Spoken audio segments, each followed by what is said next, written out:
Welcome back. One Bills Live. John Murphy, Steve Casher. The Bills getting set to play the Broncos, and when they do, the legend of the game, a famous Buffalo Bill, back to be celebrated by Bills fans. We're happy to have him in the studio with us right now. Leonard Smith, the hitman for the Bills back in the Super Bowl era. Welcome, Leonard. Good to see you. John, pleasure to be back in town. We had you on the show. You reminded me on the phone before. This is the first time you've been in studio. First time in studio, yeah. What do you think? Pretty...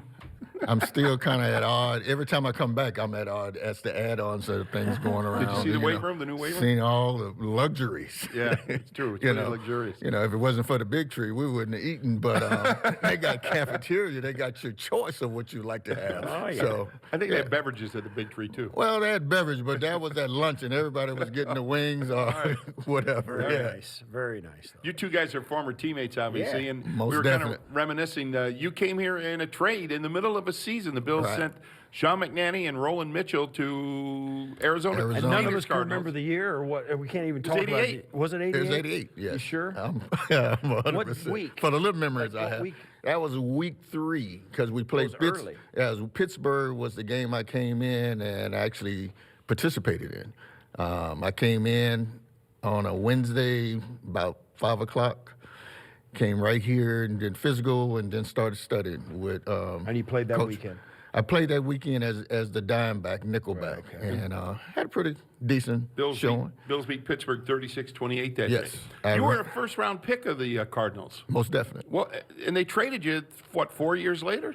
5. 5 years later? 5 years later. Were you stunned? Yeah. Yeah, there was some changes taking place. Gene Stallings now was the head coach. When I went to the Cardinals, drafted, Jim Hannafin was the coach. Yep. And, wasn't winning. Things took place, and Stallings wanted things a little differently. They had drafted Tim McDonald a year prior from USC as a second-round pick. Couldn't take my job, so they had to give him a job. I've never lost a job. See, that's a player. That sounds like a 30-year-old grudge. I never lost a job. Never lost a job anyway. What do you remember about coming to Buffalo? Because you always hear the same thing. Guys are like, wow, I got to go to Buffalo. And then when they get here, it's not so bad. Love Buffalo. Yeah. I was a little taken back that I came to Buffalo. The Raiders was trying to get me. There was a whole lot of things going on. I was actually building a home, trying to establish myself there in Phoenix, and went to all the hierarchy people there in the organization. Oh, yeah, go ahead and build your home.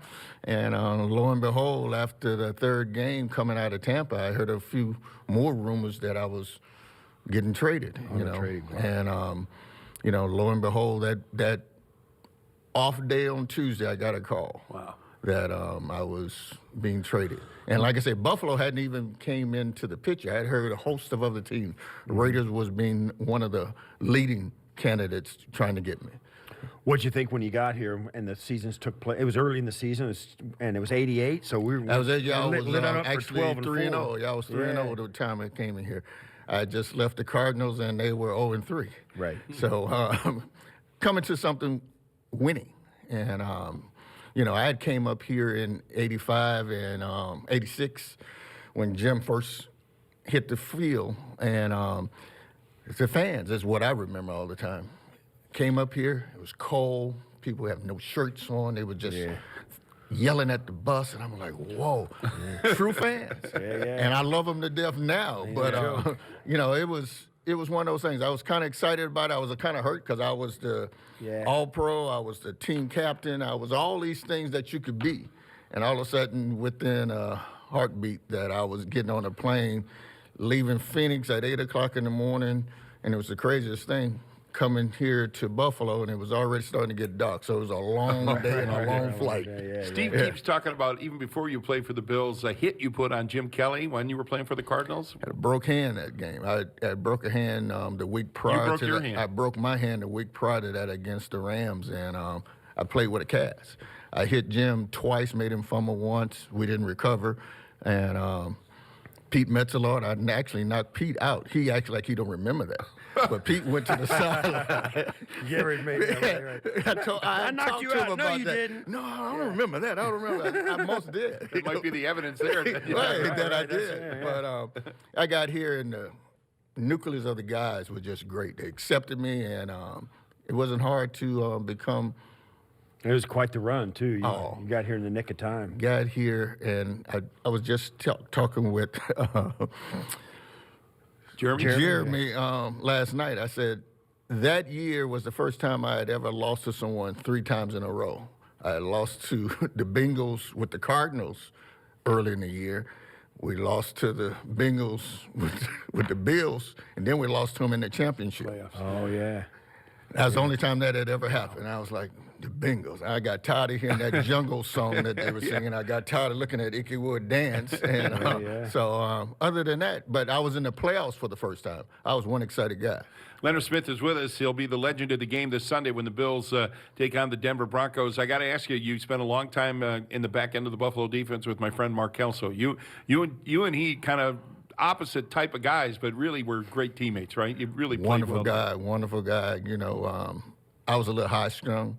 You know, he was kind of quiet. Yeah. And Still is. he still made his deliverance the same way. But yeah, we had some great times. You know, we was able to coordinate things.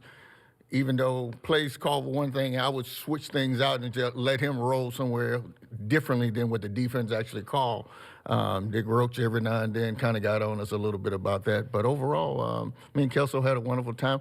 But I had with everybody, you know, especially the fans here. I mean, Steve, I think we were on about 3 or 4 posters together during the whole season. Yeah, all that stuff. You know, I was accepted here, and I truly love the people of Buffalo, and it's been great. They working right now trying to get a contract just for this weekend. It's interesting. It's that's right.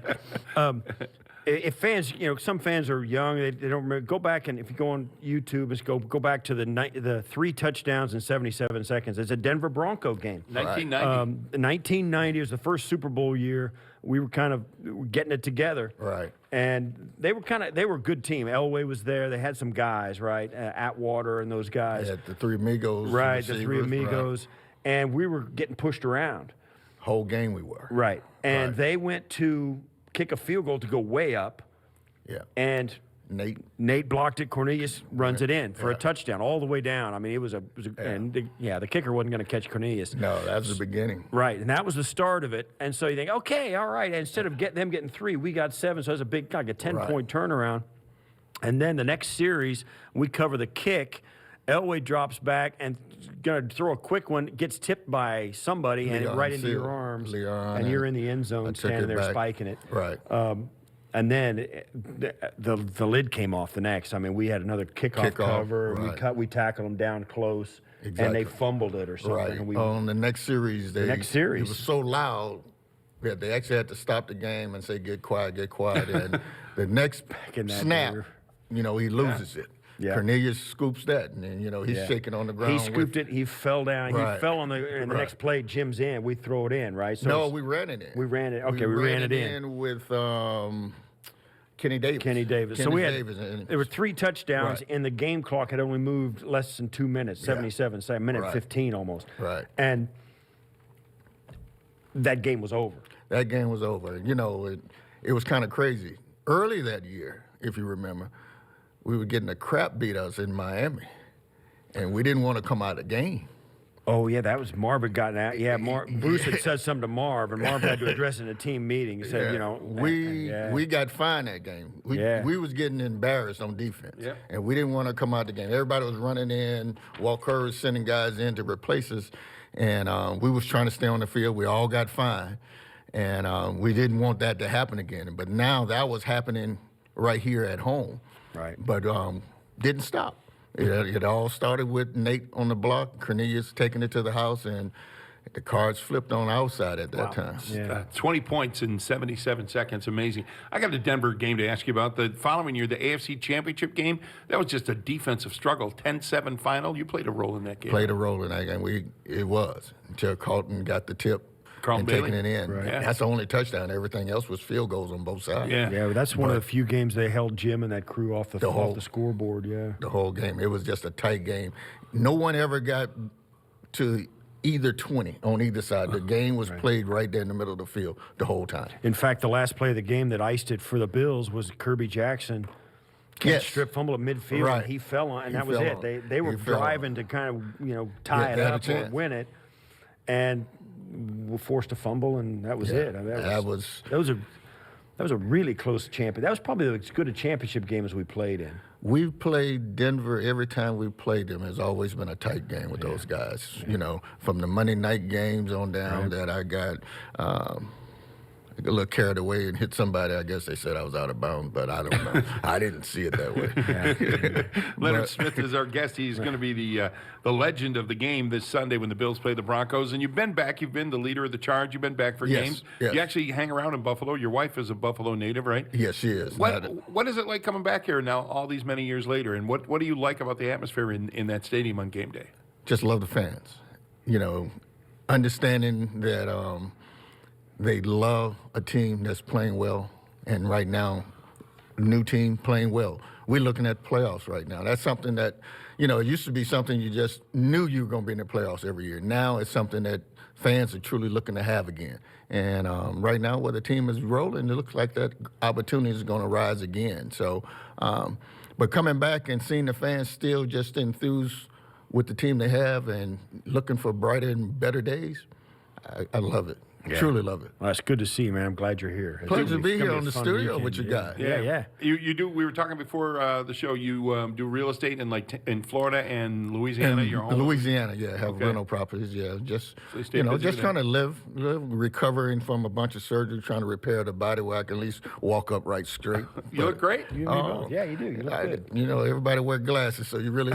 I do. Yeah, right. Have fun this weekend. Most definitely. Happy to be with the show, guys. Thanks. See you, bud. Leonard Smith, the Hitman, is going to be the legend of the game Sunday when the Bills take on the Denver Broncos. We thank you for joining us. We got a lot more to come on the show. Come on back. One Bills Live, presented by Colada Health from the Seneca Studio in Orchard Park.